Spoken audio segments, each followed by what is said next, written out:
Hello students, welcome to Sagar Sharma classes. आज हम आपके लिए लेके आए हैं UGC NET commerce 25 November shift 1 commerce का सॉल्यूशन। ये इसका पार्ट 2 है। इससे पहले जो पार्ट 1 आया था उसमें हमने 25 क्वेश्चंस आपको करा दिए थे। इसमें आपके नेक्स्ट 25 क्वेश्चंस हम आपको कराएंगे। तो स्टार्ट करते हैं। क्वेश्चन नंबर 26 जो है, which of the following distinction are not correct between public issue and right issue. आपको बताना है कि जो एक पब्लिक इश्यू करती है कंपनी और राइट इश्यू करती है अपने शेयर्स का, उसमें से कौन सा उनके डिफरेंस में करेक्ट नहीं है। तो इसमें जो आपका राइट आंसर है वो है आपका बी ओनली, मतलब जो फर्स्ट ऑप्शन है यहाँ पर आपका बी ओनली। तो ये बी वाला स्टेटमेंट है, in public issue there is no question of any over subscription. ऐसा तो नहीं होता है। And in right issue the shares may be under subscribed और over subscribe leading to pro rata allotment. तो ये मुझे लग रहा है उल्टा हो गया है। पब्लिक इशू में ऐसा हो सकता है कि अंडर सब्सक्राइब और ओवर सब्सक्राइब का केस हो जाए, लेकिन राइट इशू में नहीं होता है, क्योंकि राइट इशू तो हमारे एग्जिस्टिंग शेयर होल्डर्स को दिया जाता है। तो वहाँ आपका ओवर सब्सक्रिप्शन और अंडर सब्सक्रिप्शन का केस नहीं होता है। इसलिए ये जो डिस्टिंक्शन किया गया है ये सही नहीं है। तो next question, which one of the following statement is true about the Basel First Accord BCBS fixed the minimum requirement of capital fund for bank set।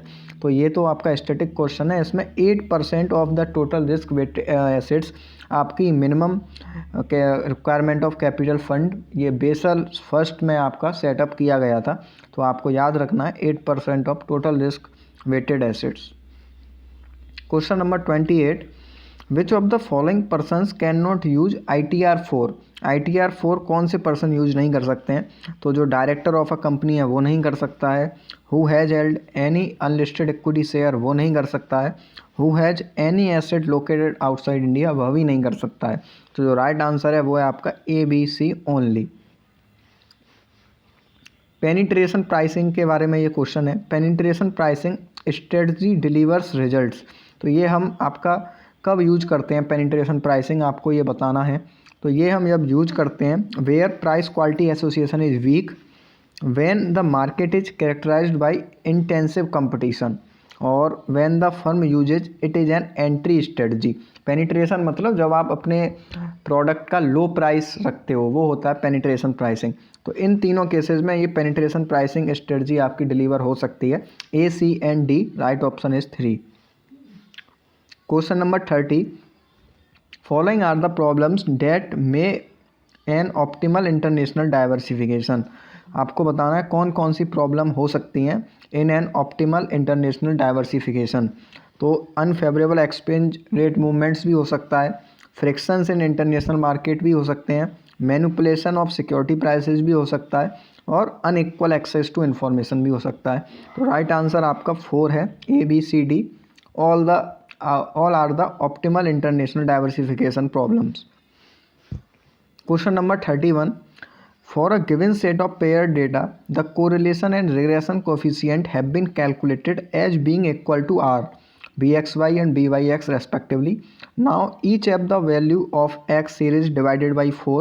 What effect does it have on these coefficient? तो इसका जो right answer है वो है 4। There is no change in correlation but Byx changes to 5Bix and Bxy changes to Bxy upon 5। इसका मतलब correlation पर इसका कोई इफेक्ट नहीं होगा, जबकि रिग्रेशन कोफिशिएंट आपका एक मल्टीप्लाइड हो जाएगा और एक डिवाइड बाई 5 हो जाएगा। क्वेश्चन नंबर 32, ये मैचिंग है। डेविड रिकार्डो ने आपकी थ्योरी ऑफ कंपेरेटिव एडवांटेज दी थी, माइकल पोर्टर ने आपका थ्योरी ऑफ कॉम्पिटिटिव एडवांटेज दिया था, Adam Smith is theory of absolute advantage and Heckscher Ohlin is factor endowment theory.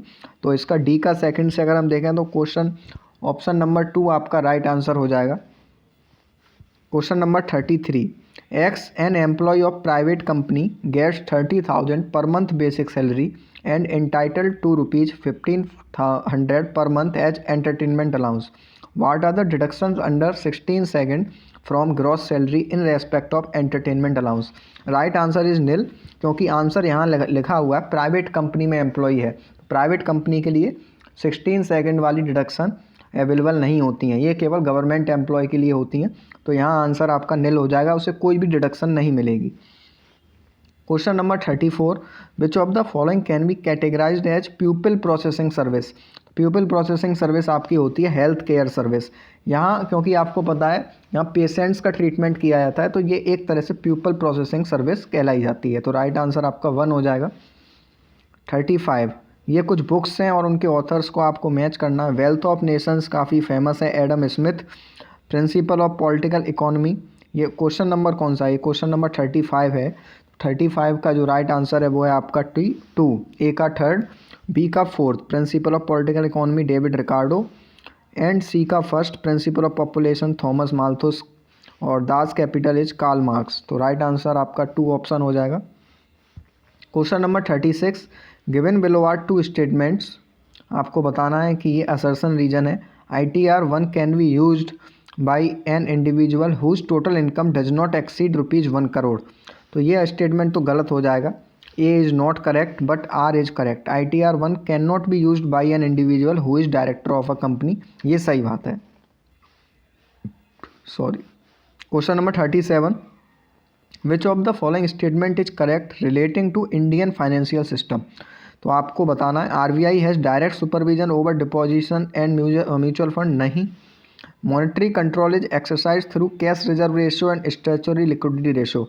हाँ, मॉनेटरी कंट्रोल में CRR और SLR और भी आपके बहुत से मेजर्स लिए जाते हैं जिससे इन्फ्लेशन को कंट्रोल किया जाता है। तो ये आपका बिल्कुल करेक्ट है relating to Indian financial system. Question number 38, ये न्यूमेरिकल क्वेश्चन है, तो इसका सॉल्यूशन आपको हमारे टेलीग्राम ग्रुप से मिल जाएगा। अगर कोई डाउट है तो आप डिस्क्रिप्शन में दी हुई टेलीग्राम ग्रुप को ज्वाइन कर लें, वहाँ आपको इसका फुल सॉल्यूशन विद स्टेप आपको एक्सप्लेन किया जाएगा। क्योंकि यहाँ अभी हमारे पास पेन की व्यवस्था नहीं है तो हम यहाँ सॉल्व नहीं कर सकते हैं। तो इसका जो राइट आंसर है वो है आपका 4:17। ये नॉर्मल क्वेश्चन है, 11th-12th में आपको पार्टनरशिप सिखाई जाती है, फिर भी आपको डाउट है तो आप ज़रूर पूछना। Question number 39, firm characteristics that help managers identify core competencies include. तो कोर कॉम्पिटेंसीज कौन सी होती हैं? Potential access to wide variety of markets and significantly contribute to the perceived customer benefits, value accretive and non competitive नहीं होता है, competitive होता है, तो सी ऑप्शन एलिमिनेट कर दीजिए। और डी भी होता है distinctive and difficult for competitor to intimate. तो राइट आंसर आपका 3 हो जाएगा, A, B and D. Question number 40, ये मैचिंग का क्वेश्चन आ गया है आपका। Market risk is variations in price sparked off due to real social political and economic events. Financial risk is associate with the efficiency with which a firm conduct it operation within the broader environment imposed upon it. नहीं, हमें लग रहा है ये option आपके गलत हो गए। 40 का आपका राइट आंसर ए का 3rd है, बिल्कुल ठीक है। बी का फाइनेंशियल रिस्क आपका ये नहीं होगा। Financial risk is associated with capital structure of a firm and external business firm is arises due to change in operating condition caused by thrust upon the firm which are beyond its control। तो ये external होगा। Internal आपका first वाला option है, तो right option यहाँ पे आपका 2 हो जाएगा। Question number 41, an act in a way that results in the greatest good for the greatest number. तो वो आपका होता है द यूटिलिटेरियन प्रिंसिपल, एक तरीके का ऐसा कृत्य जिसकी परिणति सर्वाधिक संख्या के लिए सर्वाधिक हित में होती है, तो वो उपयोगिता सिद्धांत होता है, the utilitarian principle. The advantage of incentive payments are, incentive payments का इनमें से क्या क्या एडवांटेज हो सकता है? Is in the introduction of new machine, new machine के इंसेंटिव पेमेंट का कोई संबंध नहीं है। बेटर यूटिलाइजेशन ऑफ इक्विपमेंट हो सकता है, and reduced absentees and turnover. Scrap तो इंक्रीज नहीं होगा इंसेंटिव पेमेंट से, तो B and C only is the right answer, option number 2। To prevent opportunistic takeover of domestic firms कोविड-19 pandemic, foreign direct investment from countries that share borders in India is allowed through. अभी कोविड-19 में जो हमने FDI को allow किया था वो आपका थ्रू गवर्नमेंट रूट किया था, ना कि ऑटोमेटिक। तो राइट आंसर आपका 2 हो जाएगा, through government route. Which of the following is not true while determining length of distribution channel. तो इसमें से कौन सा ट्रू नहीं है? तो राइट आंसर है आपका 2। अब ये काफ़ी कॉमन सेंस का क्वेश्चन है। If the average lot size is large it is better to have a longer channel. अगर आपका लॉट साइज लार्ज है तो आप लॉन्गर चैनल रखोगे या शॉर्टर? हम इसमें एब्सोल्युटली शॉर्टर चैनल ही रखेंगे, जिससे ट्रांसपोर्टेशन कॉस्ट हमारी कम आएगी। तो राइट आंसर आपका यहाँ पे 2 हो जाएगा। ये स्टेटमेंट आपका सही नहीं है। Question number 45, modified internal rate of return is based on reinvestment assumption, बिल्कुल सही बात है। Value additivity principle is not applicable in NPV, NPV में ये तो वैल्यू एडिटिविटी प्रिंसिपल एप्लीकेबल होता है, तो ये आपका गलत हो जाएगा। Statement 1 is correct but statement 2 is incorrect. ये आपका फिर से मैचिंग का क्वेश्चन आ गया है। तो इसमें लंप सम पेमेंट मेथड होता है, the amount of to be paid by transferee company to transfer company for amalgamation of its business. And आपका बी का 4th, net assets method arrived by agreed value of assets taken over and deducting from there the agreed value of liability. Net payment method calculated by adding up the total amount. And swap ratio method, ये आपका on the basis of ratio in which the shares of the transferee company are to be exchanged for the share of the transfer company. तो इस तरीके से आपका 2 option यहाँ पे right हो जाएगा। 47, the basic method of valuing human assets is amortisation. जैसे ह्यूमन एसेट्स आपका हम क्या करते हैं, मानव परिसंपत्तियों के मूल्यांकन की विधि पूछ रहा है, तो ये परिशोधन होता है, amortisation. Deferred tax liabilities 48 question है ये। Deferred tax liabilities is the amount of tax on the temporary difference between the accounting income and taxable income, बिल्कुल सही बात है। Deferred tax liabilities and deferred tax assets are only book entries, they are neither actual liability nor actual assets. तो ये भी statement बिल्कुल ठीक है, both statements are absolutely true. Question number 49, which one of the following condition does not constitute a valid agency by necessity. तो कौन सा इसमें से ऐसी कंडीशन है जो कि valid agency by necessity constitute नहीं करती है, ये आपको बताना है।